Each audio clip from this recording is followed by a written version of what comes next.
Hello everyone and welcome to another Star Wars figure review. Today we're going to take a look at another Toys R Us exclusive multi-pack.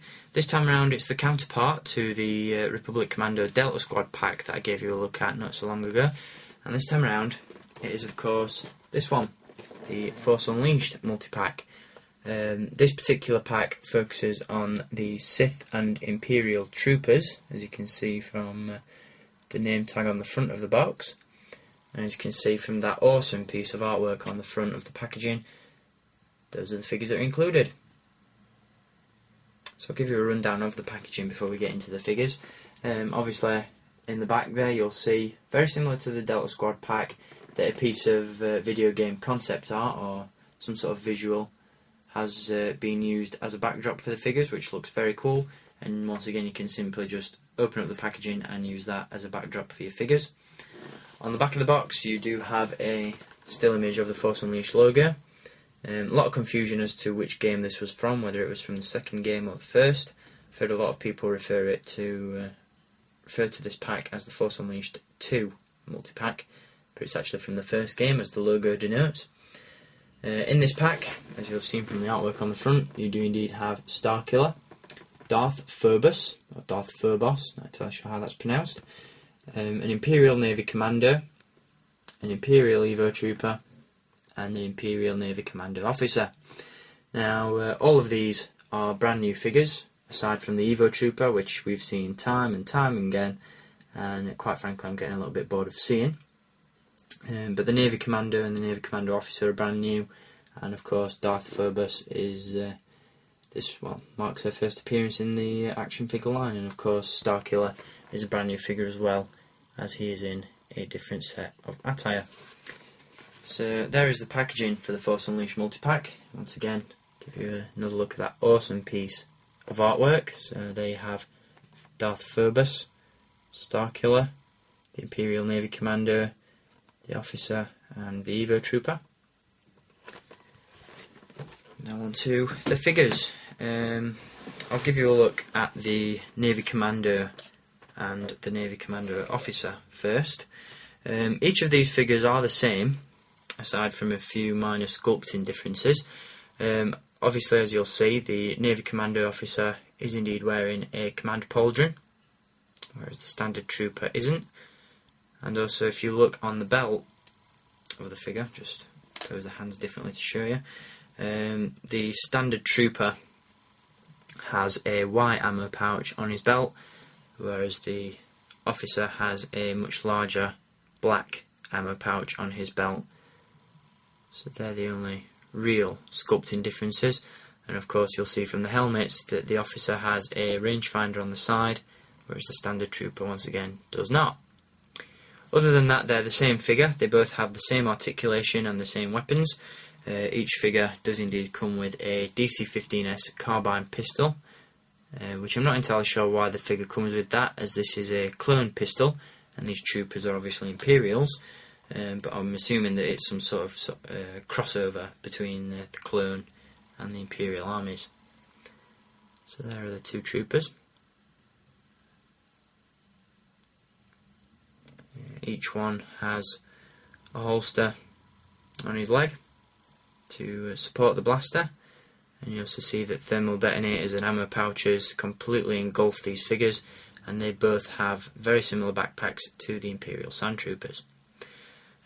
I'll use the officer as a base to run through the articulation. These guys have ball jointed necks, ball hinged shoulders and elbows, swivel wrists, a very articulate ball jointed torso, which can be posed in a variety of ways, very agile. You've also got swivel hips, ball hinged knees and ankles, and the overall look of these figures is absolutely awesome. Really love that helmet design. Very sort of German, World War II German officer helmet inspired, if you ask me, with that sort of shield around the back, or the neck guard. But the faceplate is very nice as well. Once again, do remind me of some sort of concept trooper. And As you can see, there's ammo pouches on the chest as well, and the chest plate is very similar to that of the Snow Troopers, which I quite like. It's nice to see the prequels and the original trilogy seeing some gaps bridged. And then of course you've got the standard trooper there, which is a little bit plain compared, but very cool nonetheless. If you don't fancy paying the full price for the entire pack at Toys R Us, then you can indeed pick both of these fellas up on eBay seller Tungori's page. He's got quite a few of these up for sale, and I think I'm going to indulge myself a little bit and pick up some more Navy Commando troopers to flank my officer. So a pair of very cool figures there. Next up we have the least exciting figure from this pack, if you ask me. This is the Evo Trooper. Basically a figure that we've seen time and time again from the 30th anniversary collection right through to the Legacy collection. While anything that isn't a sort of green camo Evo Trooper is an improvement, I would have much rather seen some more, not fussy, but sort of more detailed paint applications on this figure, as compared to the original release of the Evo Trooper, the paint applications on this guy have been severely reduced. He only has sort of the odd grey and black flash on the armour. The mouth the mouth vent doesn't reach all the way to the edges of the helmet like it should, and there's also paint applications missing from the rifle as well. So it's a little bit minimal. Also, the original release of the Evo Trooper had weathering around the boots, whereas this one doesn't, which is a little bit of a letdown. He looks a little bit plain and a little bit boring. I'm not slating the figure because it is a good one. I love the Evo Troopers, but in terms of this pack, I would have much rather seen something different. Weaponry and accessory wise, he does indeed come with the still inaccurate Sandtrooper blaster, which Hasbro really need to get fixed. He also has a backpack which can be removed as well, and he also comes with, which I don't have at hand at the moment, a couple of DC-17 pistols. And in terms of articulation, the Evo Trooper has a ball jointed neck, ball hinge shoulders and elbows, swivel wrists, swivel waist, swivel hips, ball hinge knees and ankles. And the final gripe that I have about this figure is the fact that the thermal detonators on the back of the belt can be removed, but they very barely clip into place, so the slightest flick and they will come flying out and probably get lost due to their size. So that could have been improved, I think. But overall a great figure. As I said, I do like Evo Troopers. I would have just seen something a little bit different in this pack.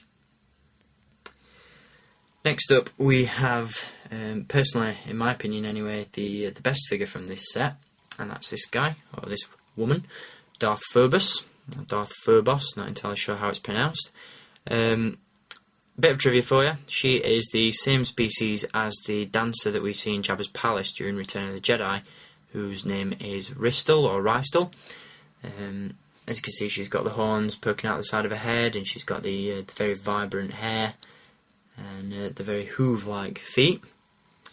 The only problem that I have with this figure is the fact that due to the feet, and obviously you'll have been able to tell by the fact that she's on a display stand, is that she doesn't have much balance. She does tend to fall over quite a lot due to the position of her legs, but a simple display stand will fix that problem. She's a very ornately decorated figure, and in some ways she reminds me of Tim Burton's Corpse Bride, especially with the blue hair, which does look very cool by the way and is very nicely painted.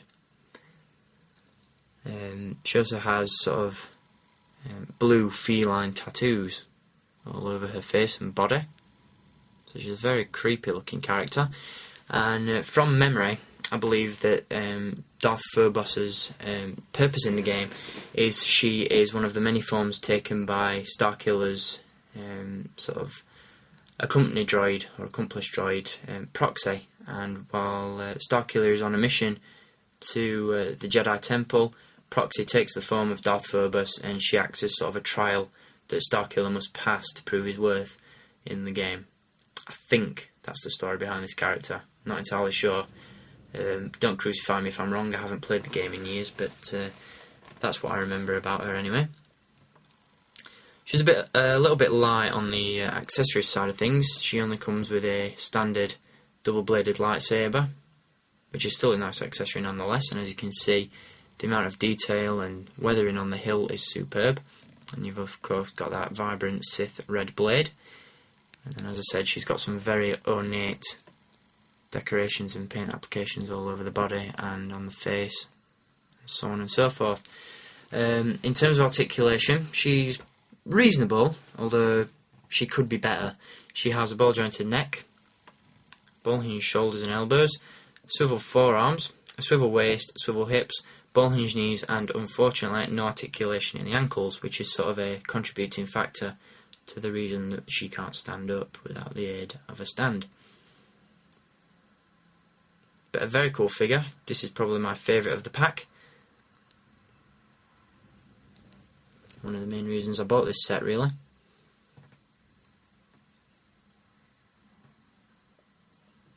And finally, we have a Sith interpretation of Galen Marek, or Starkiller.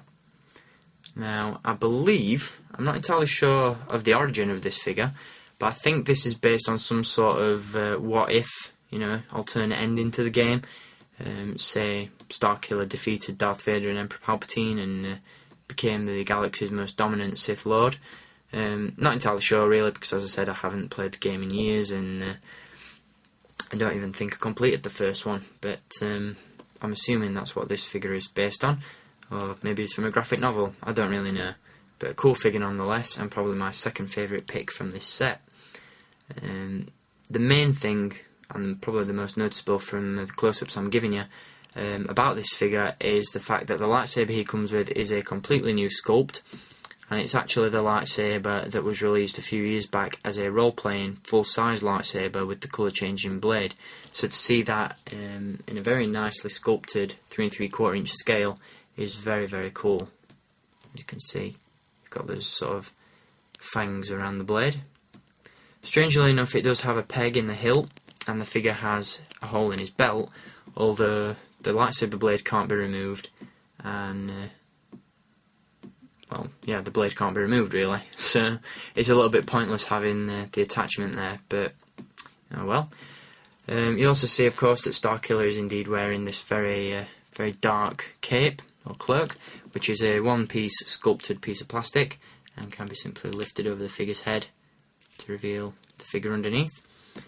Hasbro are getting much better at the Starkiller facial sculpt as well, so we've got a reasonable likeness to the actor Sam Witwer, upon whose appearance Starkiller was based on, and of course he's wearing a very Sith, almost medieval-like set of armour on his chest and his shoulders, and he's got this very knightly sort of robe and belt as well.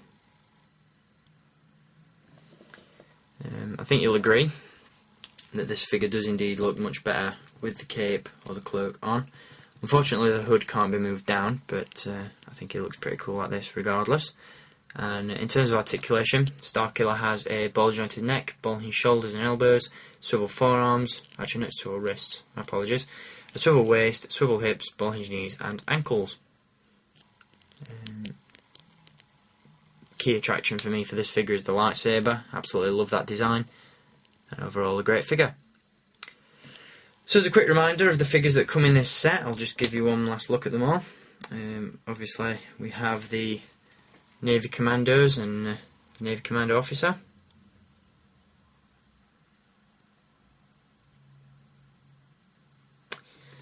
We also have, pretty boring, Evo Trooper.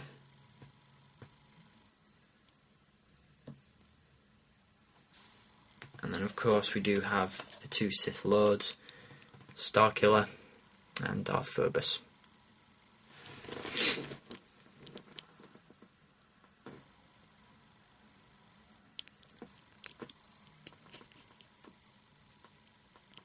So I hope you've enjoyed the review on this pack. Personally, I kind of prefer this to the Republic Commando set, mainly due to the fact that there's much more variety with it in terms of characters. In terms of which are the better figures, I would go with Republic Commandos, but in terms of variety and probably value for money as well, because you get a more diverse range, I'd say the Force Unleashed pack is the better of the two. But obviously the Republic Commando pack is going to be in higher demand, so if you see these two on shelves and you're debating which one to get, grab the Republic Commandos set for the love of God, because it will probably not stick around long. So just to finish up this review, I've given you a summary of the figures included, and just to finish up, I'll give you one last look at the characters in this pack by showing you that awesome artwork on the front. So we have Darth Phobos, Starkiller, Imperial Navy Commandos, and the Evo Trooper. Great looking set of figures, highly recommended pack as well, and if Force Unleashed floats your boat, go out and get this set. Anyway, I hope you enjoyed this review, and I'll be back with many more reviews very, very soon. Until then, as always, keep collecting, and may the Force be with you.